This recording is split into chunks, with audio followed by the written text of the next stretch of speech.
Il n'y avait que ça pour que quelqu'un veuille enfin de toi. » Ces mots, murmurés par ma belle-mère, Sylvie, alors qu'elle ajustait mon voile devant l'autel, ont transpercé le silence sacré de l'église. Le son était si bas que seul moi pouvais l'entendre, un poison distillé dans le moment le plus heureux de ma vie. Mon futur mari, debout à mes côtés, me souriait, ignorant tout du venin qui venait de s'infiltrer dans mon âme. J'avais 21 ans, j'étais enceinte de 3 mois, et je portais une robe blanche qui symbolisait un avenir que je croyais pur. Mais en une fraction de seconde, Sylvie avait tout souillé. Le tissu de satin sembla devenir glacial contre ma peau. Je sentis un frisson parcourir mon dos, non pas à cause du froid de la vieille pierre, mais à cause de la haine pure que je venais d'entendre. J'ai hoché la tête, un masque de sérénité figé sur mon visage, tandis qu'à l'intérieur, quelque chose de précieux venait de se briser en 1000 morceaux, juste avant de dire « oui ». La réception se tenait dans un magnifique domaine du Beaujolais, baigné par la lumière dorée d'un après-midi de juin. Les rires des 80 invités flottaient dans l'air, se mêlant à la musique douce et au parfum des pivoines. Je souriais, je remerciais, je posais pour les photos, mais chaque geste était mécanique. Mon esprit était ailleurs, rejouant en boucle la cruauté de Sylvie. Mon père, Marc, semblait si heureux, si fier, mais son regard passait sur moi sans vraiment me voir, comme il le faisait depuis des années, depuis que Sylvie était entrée dans sa vie. Il était devenu un expert pour éviter les conflits, et pour cela, il avait sacrifié notre complicité. Je ne pouvais rien dire, pas ce jour-là. Je ne pouvais pas gâcher cette fête pour laquelle mon fiancé et moi avions tant économisé. Si vous avez déjà dû sourire alors que votre cœur se brisait, juste pour préserver une paix fragile, alors vous comprenez la prison dans laquelle je me trouvais ce jour-là. Ce que personne ne savait, c'est que la paix de cette famille reposait sur mes épaules depuis bien longtemps. Depuis l'âge de 17 ans, dès que j'ai commencé à gagner ma vie comme graphiste freelance, j'ai secrètement pris en charge toutes les dépenses de la maison de mon père et de Sylvie. Chaque mois, sans faute, je virais 1 200 € sur leur compte joint pour couvrir le crédit immobilier, l'électricité, l'eau et les courses. Pendant 4 ans, j'ai sacrifié une partie de mes revenus, un total de 57 600 €, de l'argent qui aurait dû servir à construire ma propre indépendance. Sylvie avait convaincu mon père que j'étais une charge, une enfant qui ne voulait pas quitter le nid, tout en utilisant mon argent pour maintenir leur train de vie.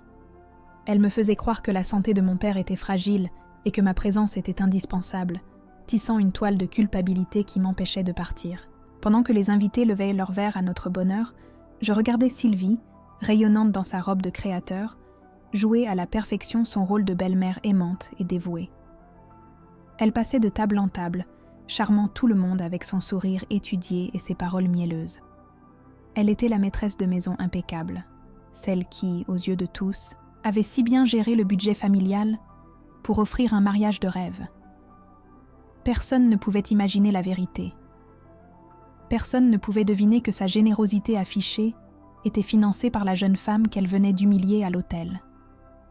Mais ce qu'elle ignorait, c'est que dans mon sac à main, à côté des mouchoirs et du rouge à lèvres, se trouvait un dossier.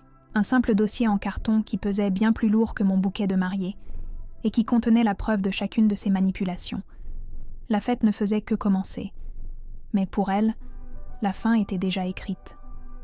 Tout a commencé il y a 4 ans, le jour de mes 17 ans. Ce n'était pas avec un gâteau ou des cadeaux, mais avec une conversation sérieuse dans la cuisine. Sylvie avait étalé des factures sur la table, son visage une composition parfaite de soucis et de fatigue. Elle m'avait expliqué, avec des mots soigneusement choisis, que le stress financier pesait énormément sur la santé de mon père. Son cœur, disait-elle, était fragile, et chaque facture impayée était comme un coup de poignard. C'est là qu'elle a suggéré, comme si l'idée venait de lui traverser l'esprit, que je pourrais participer maintenant que je gagnais mon propre argent. La somme qu'elle a mentionnée était précise. 1 200 € par mois. C'était presque 70% de ce que je gagnais à l'époque. Elle a appelé ça ma part, ma contribution à la paix familiale. J'ai accepté sans discuter, croyant que je protégeais mon père. Je ne réalisais pas que je venais de signer un pacte invisible qui me coûterait bien plus que de l'argent. pendant que mes amis économisaient pour voyager ou pour leurs études, chaque euro que je gagnais était méticuleusement budgétisé pour couvrir cet engagement secret. Mon fiancé, Antoine, et moi rêvions de notre propre appartement à Lyon, un petit 2 pièces avec un balcon donnant sur les toits. Nous passions des heures à regarder les annonces, à calculer nos économies, mais notre projet avançait à pas de fourmi. Il ne comprenait pas pourquoi mes finances étaient toujours si justes, et je n'osais pas lui avouer la vérité, honteuse d'être exploitée par ma propre famille. Sur 4 ans, j'ai versé un total de 57 600 € sur le compte de mon père et de Sylvie. Cet argent aurait pu être notre apport, notre liberté.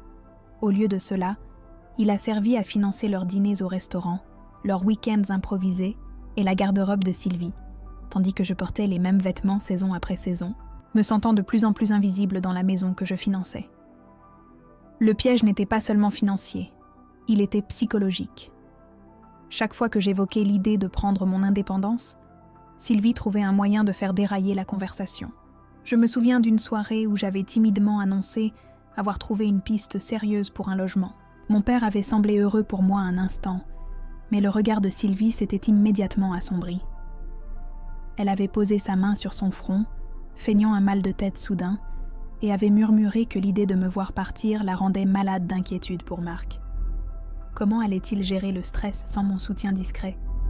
La culpabilité était son arme la plus redoutable. Elle me faisait croire que mon départ serait un acte d'égoïsme pur, une trahison envers un père à la santé si précaire. Alors je restais, convaincue que mon sacrifice était un acte d'amour, alors qu'il n'était qu'une chaîne de plus à mes pieds. La dissonance entre ses paroles et ses actes était devenue assourdissante.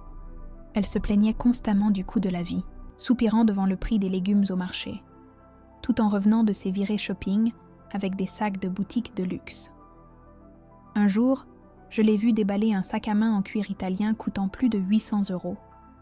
Quand j'ai demandé comment il pouvait se le permettre, elle m'a répondu avec un sourire condescendant que c'était grâce à sa gestion budgétaire impeccable. Ce jour-là, j'ai compris qu'elle ne se contentait pas d'utiliser mon argent. Elle s'attribuait le mérite de ma discipline et de mes sacrifices.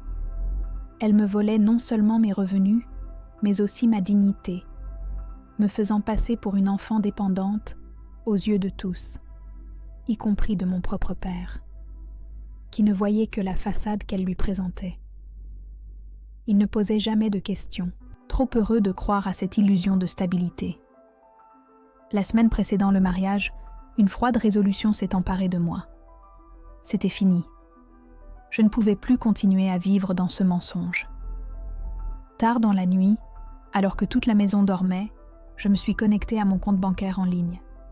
Ligne par ligne, mois par mois, j'ai imprimé les relevés des 48 derniers virements. Le bruit de l'imprimante dans le silence de la nuit était comme un battement de cœur, régulier et déterminé. Chaque feuille qui sortait était une preuve tangible de ma servitude invisible. J'ai rassemblé les documents, les ai glissés dans un simple dossier en carton et les cachés au fond de mon sac. Ce n'était pas encore un plan de vengeance, mais une police d'assurance pour ma santé mentale. Une ancre dans la réalité au cas où je commencerais à douter de moi-même. Je ne savais pas encore que ce dossier allait bientôt devenir le juge et le jury de la performance de Sylvie. Le moment est arrivé après le plat principal, lorsque le tintement des verres s'est apaisé pour laisser place au traditionnel discours. Mon père a parlé le premier, ces mots remplis d'une affection générique qui effleurait à peine la surface de notre relation. Puis, Sylvie a pris le micro. Un silence s'est fait dans la salle tandis que tous les regards se tournaient vers elle. Elle se tenait là, baignée dans la douce lumière des lustres, une image de grâce maternelle. Elle a commencé par remercier tout le monde pour leur présence, sa voix douce et entraînée, tissant un magnifique récit sur la famille, l'amour et les nouveaux départs. Elle a parlé de la façon dont elle m'avait vue grandir, de la façon dont elle avait toujours souhaité mon bonheur. Chaque mot était une pierre parfaitement polie, posée pour construire un monument à sa propre bienveillance. J'ai senti Antoine serrer ma main sous la table, un geste de soutien, mais sa chaleur ne pouvait atteindre le nœud froid qui se formait dans mon estomac. Je savais que c'était une performance, et j'attendais que le rideau tombe. Puis, son sourire s'est resserré de manière presque imperceptible, et ses yeux ont trouvé les miens à travers la pièce. « À notre Léa », a-t-elle dit en levant son verre, qui a toujours su utiliser ses atouts pour obtenir ce qu'elle veut. La pause avant le mot « atout » était un gouffre d'insinuation, et le mot lui-même a atterri comme une gifle. Que cette nouvelle famille t'apporte la stabilité que tu recherches tant. Le message était clair, délivré avec la précision du scalpel d'un chirurgien.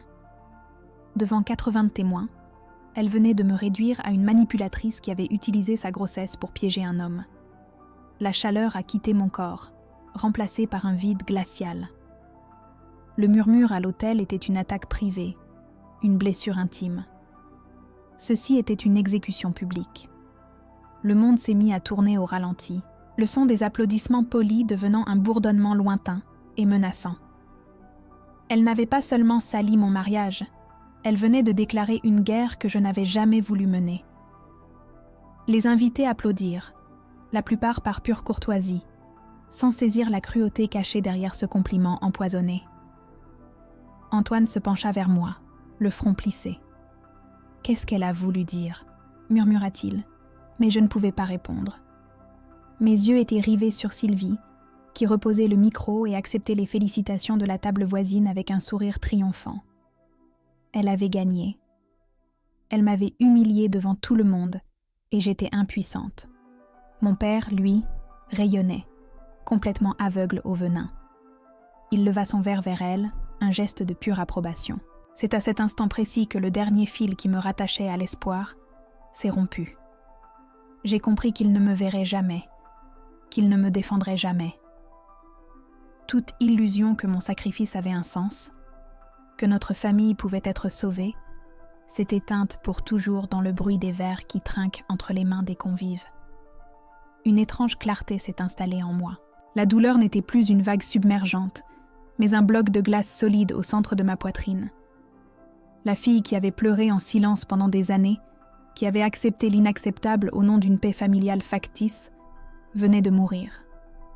À sa place se tenait une femme qui avait enfin compris la valeur de sa propre dignité. Mon regard a glissé vers mon sac à main, posé près de ma chaise. À l'intérieur, le dossier en carton semblait vibrer d'une énergie nouvelle. Ce n'était plus une simple police d'assurance pour ma santé mentale. C'était devenu une arme. Une arme juste et précise, forgée par 4 années de sacrifices silencieux. Sylvie pensait avoir porté le coup de grâce, mais elle venait de me donner la seule chose qui me manquait, la permission de me battre.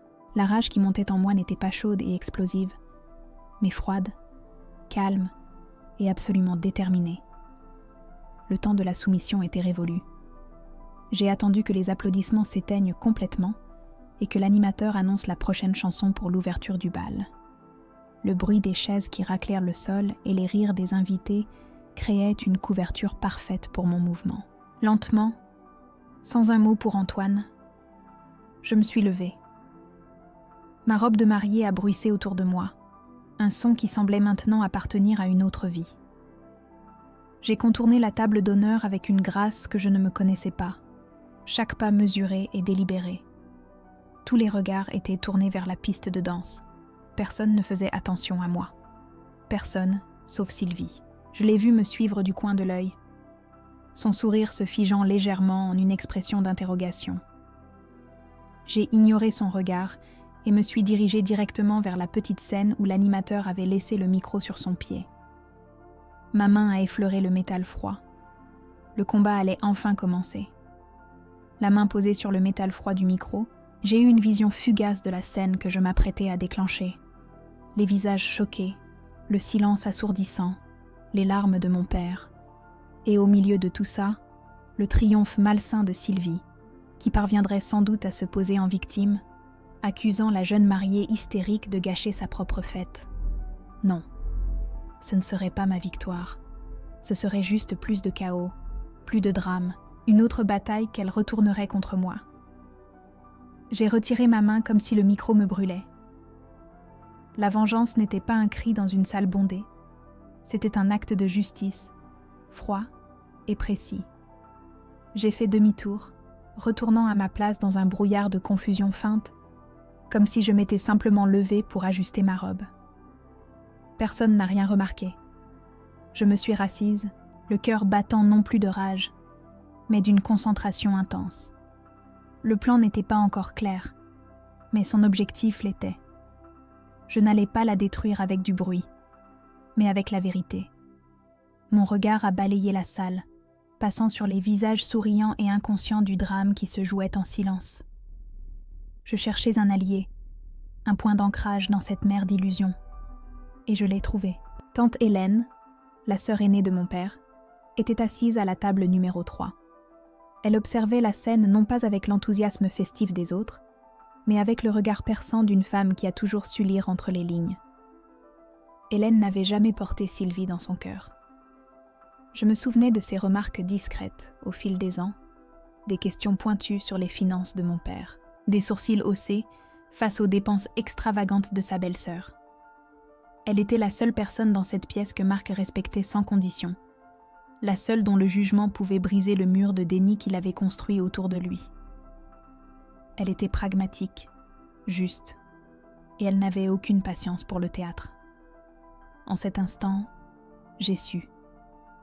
Elle ne serait pas seulement mon alliée, elle serait mon juge. Le plan s'est alors assemblé dans mon esprit avec une clarté redoutable. Un discours public me ferait passer pour une folle.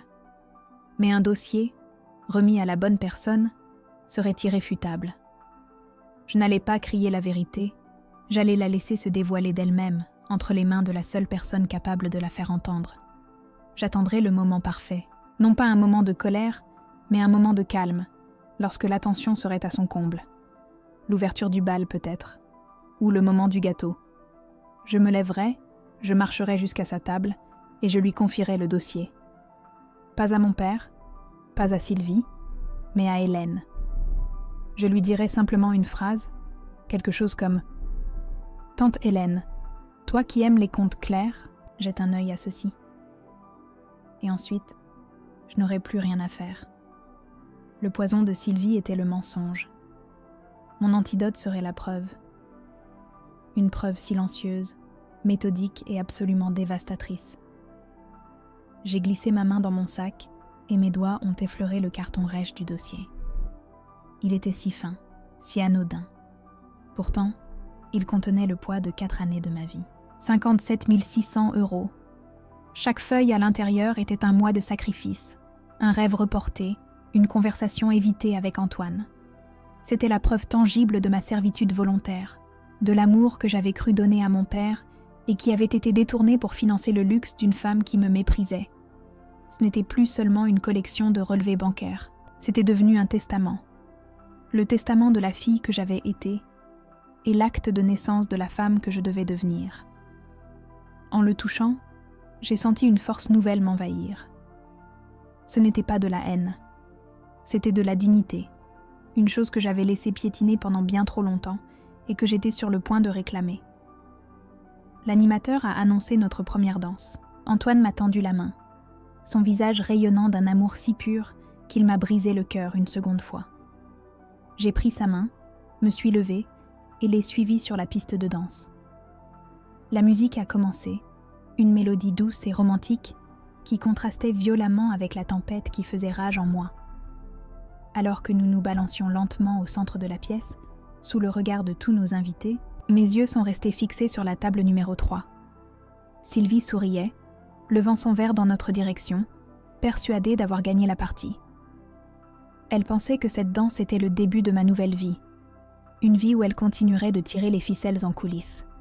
Elle ignorait que ce n'était pas une danse de célébration, mais une danse d'adieu. Le compte à rebours avait commencé, et le prochain morceau ne serait pas joué pour moi, mais pour elle. La dernière note de la chanson s'est éteinte, laissant un flottement dans l'air, avant que les applaudissements ne reprennent. J'ai doucement retiré ma main de celle d'Antoine, lui offrant un sourire qui se voulait rassurant. « J'arrive tout de suite », ai-je murmuré avant de me détourner. Je me suis déplacée avec une lenteur calculée, ma robe blanche glissant sur le parquet ciré. Chaque pas était un adieu à la fille que j'avais été, celle qui absorbait la douleur en silence. Les invités, occupés à commenter notre danse, ne m'ont pas prêté attention. Je n'existais pas pour eux, sauf comme une silhouette dans une jolie robe. Mais mon chemin était clair, une ligne droite et inflexible vers la table numéro 3. Je sentais le regard de Sylvie me suivre, une pointe d'agacement dans ses yeux, mais elle ne pouvait rien deviner. Elle pensait que j'allais simplement saluer ma tante. Elle n'imaginait pas que j'allais lui présenter l'addition pour 4 années de mépris. Je suis arrivée devant la table, un îlot de tension au milieu de la fête. Mon père m'a regardée avec une confusion bienveillante, prêt à me faire une place à ses côtés. Sylvie, à sa droite, arborait un sourire de façade, mais ses yeux étaient froids, interrogateurs. J'ai ignoré leur regard. Mon attention était entièrement tournée vers la seule personne dont le jugement comptait vraiment. J'ai sorti le dossier de mon sac à main, le carton fin semblant anormalement lourd. Je l'ai posé sur la nappe blanche, juste devant ma tante Hélène, le bruit mat du dossier se posant sur la table résonnant plus fort que la musique ambiante. Puis, d'une voix parfaitement calme et claire, j'ai prononcé les mots que j'avais répétés en silence pendant toute la danse. « Tante Hélène, toi qui aimes les contes clairs, jette un œil. » Je n'ai pas élevé la voix, mais chaque syllabe était chargée du poids de la vérité. Le sourire de Sylvie s'est figé instantanément, comme un masque de cire qui se brise. En une fraction de seconde, son visage est devenu blême, toute couleur le quittant comme si le sang se retirait de ses veines. À côté d'elle, mon père, Marc, a eu un mouvement de recul, sa bouche s'entr'ouvrant dans une incompréhension totale. Ses yeux allèrent de mon visage impassible au dossier posé sur la table, puis à sa femme. C'est alors que sa main, tremblante, a heurté sa flûte. Mon père a laissé tomber sa coupe sur la table. Le bruit cristallin du verre qui se brise a fendu le brouhaha de la fête, créant une bulle de silence autour de notre table. Le champagne s'est répandu sur la nappe immaculée, une tache dorée qui grandissait lentement, comme une blessure ouverte. Quelques têtes se sont tournées dans notre direction, attirées par le son inattendu. Le spectacle venait de commencer. Hélène n'a pas semblé remarquer le chaos immédiat. Elle a simplement ajusté ses lunettes sur son nez, avec un geste précis et mesuré, son calme contrastant avec la panique naissante de Sylvie. Ses yeux perçants se sont posés sur le dossier, puis sur moi, avec une lueur de compréhension. Sans un mot, elle a ouvert le dossier en carton. Ses doigts ont tourné la première page, puis la seconde, puis la troisième. Le silence à notre table était si dense qu'on aurait pu le couper au couteau. Le visage d'Hélène est passé de la curiosité à une concentration intense, puis à une fureur froide et contenue. Ses lèvres se sont pincées en une ligne dure tandis qu'elle parcourait les relevés bancaires, les virements mensuels de 1200 €, les dates s'étalant sur 48 mois. Chaque feuille qu'elle tournait était un clou de plus dans le cercueil du mensonge de Sylvie. Enfin, après ce qui a semblé une éternité, Hélène a refermé le dossier avec un bruit sec et définitif. Elle a levé les yeux, mais elle n'a pas regardé Sylvie. Elle n'a pas regardé mon père. Elle m'a regardé, moi. Et dans son regard, pour la première fois depuis des années, j'ai vu non pas de la pitié, mais un profond respect. Puis, elle a lentement tourné la tête vers son frère. Son expression était glaciale, son jugement sans appel. Elle a attendu que les yeux de mon père, encore embués de confusion et de choc, se posent sur elle. Sa voix, quand elle a parlé, était basse mais tranchante comme une lame, coupant à travers le silence tendu de la table. « Marc », a-t-elle dit, chaque syllabe pesant une tonne. « Regarde ce que tu as laissé faire sous ton propre toit. Regarde bien. Ce n'était pas une question. C'était une condamnation. » Les mots de ma tante sont tombés comme une sentence. Mon père, Marc, a levé la tête, son regard vide se posant enfin sur Sylvie. L'homme qui avait passé des années à éviter la moindre vague était maintenant au cœur d'un tsunami. J'ai vu la confusion sur son visage se transformer lentement en une douleur aiguë, puis en une lueur de trahison. Il n'a pas crié. Sa voix était à peine un murmure rauque, mais elle a porté dans le silence glacial qui s'était installé autour de notre table. « Sylvie, est-ce que c'est vrai ? a-t-il demandé. Elle n'a pas répondu, se contentant de le fixer, son visage une statue de panique. Il a répété, plus fort cette fois, sa main tremblante pointant le dossier. L'argent de ma fille, tout ce temps? Le masque de Sylvie s'est finalement brisé, non pas en larmes, mais en une expression de pur effroi. Elle avait perdu le contrôle du récit, et dans le regard de mon père, elle pouvait déjà lire la fin de son histoire. La fête s'est dissoute dans un murmure de malaise. Les invités, sentant que le drame était bien réel et non une simple querelle familiale, ont commencé à prendre congé avec des prétextes maladroits. La musique s'était arrêtée, et le seul son qui restait était celui des verres que l'on débarrassait et des chuchotements qui couraient de table en table. Tante Hélène a pris les choses en main avec une efficacité redoutable. Elle a conduit mon père, chancelant, vers une petite salle privée, loin des regards indiscrets. Je suis restée en retrait avec Antoine, qui me tenait la main sans poser de questions, comprenant que j'avais besoin de cet espace silencieux. J'ai jeté un dernier regard à Sylvie. Elle était seule à la table d'honneur dévastée, une reine déchue sur un trône de mensonges, entourée par les ruines de la soirée parfaite qu'elle avait financée avec l'argent de celle qu'elle méprisait le plus. Les jours qui ont suivi le mariage ont été un tourbillon de révélations sordides. Guidé par la main de fer de ma tante, mon père a commencé à éplucher les comptes, non seulement ceux que je lui avais fournis, mais tous. Ce qu'il a découvert dépassait de loin l'exploitation dont j'avais été victime. Sylvie avait accumulé des dizaines de milliers d'euros de dettes sur des cartes de crédit à son nom, cachées dans des relevés qu'il ne voyait jamais. L'argent que je versais chaque mois ne servait pas seulement à payer leurs factures, mais aussi à combler les trous béants de ses dépenses compulsives. Chaque sac de luxe, chaque week-end improvisé, était un pas de plus vers une ruine qu'elle lui dissimulait soigneusement. La trahison n'était plus seulement émotionnelle, elle était totale, systémique. Pour mon père, ce fut le coup de grâce, la preuve irréfutable que la femme qu'il aimait était une illusion. La procédure de divorce a été lancée en moins d'un mois. La défense de Sylvie était inexistante. Les preuves étaient accablantes. Devant les avocats, le dossier que j'avais préparé a été présenté, non pas comme une arme de vengeance, mais comme une simple pièce à conviction. La maison du Beaujolais était un bien propre de mon père, acquis bien avant son mariage. La fraude financière étant avérée, Sylvie est sortie de cette union sans rien. Pas de pension compensatoire, pas de part sur la maison, rien. Elle a perdu le statut social qu'elle chérissait tant, la sécurité financière pour laquelle elle avait tant manipulé, et le respect de la seule personne qui avait cru en elle. Sa punition n'a pas été spectaculaire, elle a été bureaucratique, légale et absolue. Elle a été effacée de nos vies aussi méthodiquement qu'elle avait essayé de m'effacer de la mienne. Je n'ai plus jamais revu Sylvie. J'ai appris par ma tante qu'elle avait quitté la région, retournant vivre chez sa sœur dans une autre ville, loin du théâtre de sa défaite. Personne dans la famille n'a plus jamais prononcé son nom. Sa chute n'a pas été ma victoire, mais simplement la conséquence logique de ses propres actes. Je n'ai ressenti ni joie ni triomphe, seulement un immense soulagement, comme si un poids que je portais depuis des années venait enfin de m'être retiré des épaules. La justice n'avait pas eu besoin de ma colère, seulement de la vérité. En fermant ce chapitre, j'ai compris que mon véritable travail ne consistait pas à la détruire, mais à apprendre à me reconstruire sur des fondations qui, cette fois, seraient entièrement les miennes.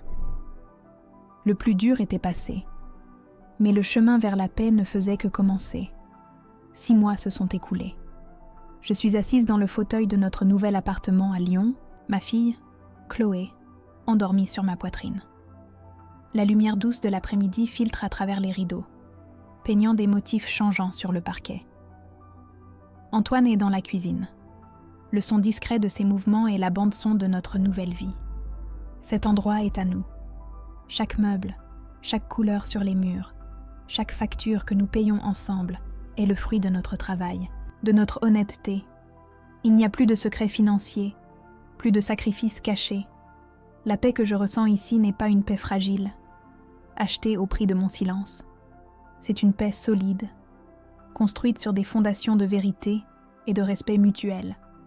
En regardant le petit visage serein de mon bébé, je comprends que le plus grand cadeau que je pouvais lui faire n'était pas un héritage financier, mais l'exemple d'une mère qui connaît sa propre valeur et n'a pas peur de la défendre. Mon père est venu nous voir la semaine dernière. Notre relation est encore fragile, comme une porcelaine recollée. Il y a des fissures, des silences un peu trop longs, mais la structure tient. Il a pleuré en tenant Chloé pour la première fois, et dans ses larmes, j'ai vu non pas de la pitié pour moi, mais un regret sincère pour les années où il n'a pas su voir. Il m'a demandé pardon, pas seulement pour l'argent, mais pour sa cécité volontaire. J'ai accepté ses excuses, non pas pour l'absoudre complètement, mais pour me libérer moi-même du poids de la rancœur. Nous apprenons à nous parler à nouveau, sans le filtre déformant de Sylvie. Il n'y aura plus de sacrifices invisibles entre nous, seulement des conversations difficiles et une honnêteté brutale. C'est un chemin plus ardu que celui du silence, mais c'est le seul qui mène à une véritable reconstruction, brique par brique, mot par mot. Pendant des années, j'ai cru que le sacrifice était la plus haute forme d'amour. Je pensais que donner jusqu'à ce qu'il ne reste plus rien de soi était une preuve de dévotion. J'avais tort. L'amour qui vous demande de vous effacer n'est pas de l'amour, c'est une cage. Les 57 600 € que j'ai versés n'étaient pas le prix de la paix familiale, c'était le prix de ma soumission. Aujourd'hui, je sais que ma valeur ne se mesure pas à ce que je peux donner en secret, mais à ce que je suis capable de construire au grand jour. Ma contribution à ma famille n'est plus un chèque mensuel, mais ma présence, mes rires, mes limites claires et infranchissables. J'ai appris que dire non, ce n'est pas un acte d'égoïsme, mais un acte de préservation. On ne peut pas construire un avenir heureux sur les ruines de sa propre dignité, car sans elle, il ne reste rien à offrir. Parfois, depuis mon balcon qui donne sur les toits de la ville, je pense à Sylvie. Il n'y a plus de colère, seulement une sorte de vide. Sa chute n'a pas été ma victoire. Ma victoire, c'est ce que je vois quand je me retourne et que je regarde mon salon. C'est Antoine qui me sourit, c'est le son de la respiration de ma fille. Ma plus grande revanche n'a pas été de l'exposer, mais de lui survivre et de prospérer loin de son influence toxique. J'ai compris que la véritable force ne réside pas dans la capacité à détruire ceux qui nous ont fait du mal, mais dans la capacité à construire une vie si belle et si pleine que leur souvenir finit par s'estomper jusqu'à devenir insignifiant. Elle a voulu me réduire à une seule phrase, un murmure cruel à l'autel. Mais j'ai refusé d'être le personnage secondaire de son drame. J'ai écrit ma propre fin, et elle se déroule ici, chaque jour, dans le calme de mon propre foyer. Le respect n'est pas quelque chose que l'on mendie, c'est une frontière que l'on trace. Lorsque quelqu'un la franchit, ce n'est pas à nous de nous sentir coupables, mais à nous de la renforcer. J'ai appris de la manière la plus dure que le silence, au nom de la paix, ne fait que nourrir l'injustice jusqu'à ce qu'elle nous dévore de l'intérieur. Ma voix, au début, n'était qu'un murmure de protestation dans mon propre esprit. Mais elle est devenue un acte, une preuve, une libération. J'ai choisi de briser une famille dysfonctionnelle pour en construire une qui soit saine, basée sur la vérité. J'ai payé un prix élevé pour cette leçon, mais la liberté et la dignité que j'ai retrouvées n'ont pas de prix. C'est pourquoi je partage cette histoire, pour que ma douleur serve de phare à d'autres. Jusqu'où faut-il supporter une injustice au nom de la paix familiale ?